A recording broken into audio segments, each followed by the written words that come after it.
President Zelensky arrived just recently at Stansted Airport, brought over here on an RAF plane and met at Stansted by the Prime Minister with that photo you saw just before released in order to give the world a strong indication of how close they feel they are to one another.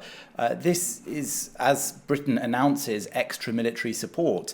Zelensky, of course, has to compete for global attention now as we're approaching the anniversary of the Russian invasion, especially with matters like the earthquake in Turkey and Syria. So I think it's very symbolic as well that Britain is making sure that it's very clear that as this is his first trip before Europe after the US outside Ukraine, they are announcing this increased support so that they will be training Ukrainian pilots and naval forces in the UK.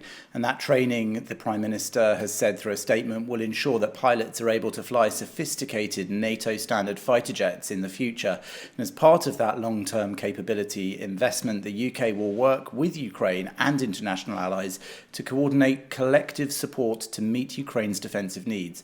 The UK is, of course, offering training not just for those pilots, but also for Marines, and has promised an imminent surge of military equipment, including longer-range weapons. So the UK trying very hard to show that it is still standing shoulder to shoulder with Ukraine. As you mentioned, Zelensky will be making a visit to Brussels tomorrow.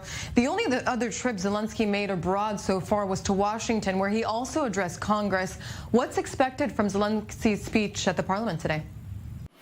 So the Prime Minister and Zelensky managed to speak during that 40-minute journey from Stansted Airport to Westminster before Rishi Sunak then had to go in for Prime Minister's questions, a weekly occurrence in Parliament. After that, we're expecting the speech from Zelensky in the Parliament's Westminster Hall. That's the oldest part of the parliamentary estate, and it's where both members of the Commons and the Lords can both congregate in order to hear what he has to say. Again, considered a very important moment because he gets to address the British Parliament.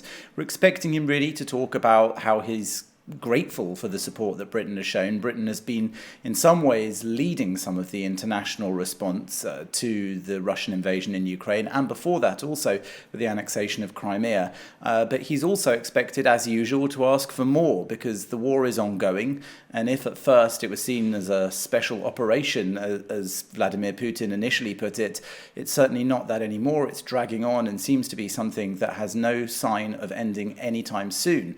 So to that end, he will, of course, be calling on Britain and the rest of the international community to commit more troops or more weaponry or more training so that, as the spring offensive comes, Ukraine will be able to continue to hold its own and eventually to beat the Russian threat. Well, and as you said, Jonathan, Britain has led the way in delivering military equipment to Kyiv, being the first to pledge to send battle tanks.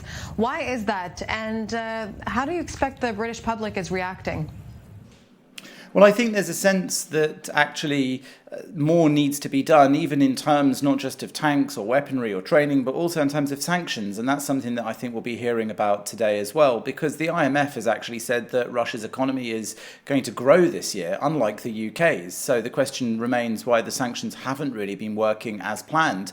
Russia has, of course, found ways to continue trading, selling its oil through the grey and black market. For example, it's carried on trading with China.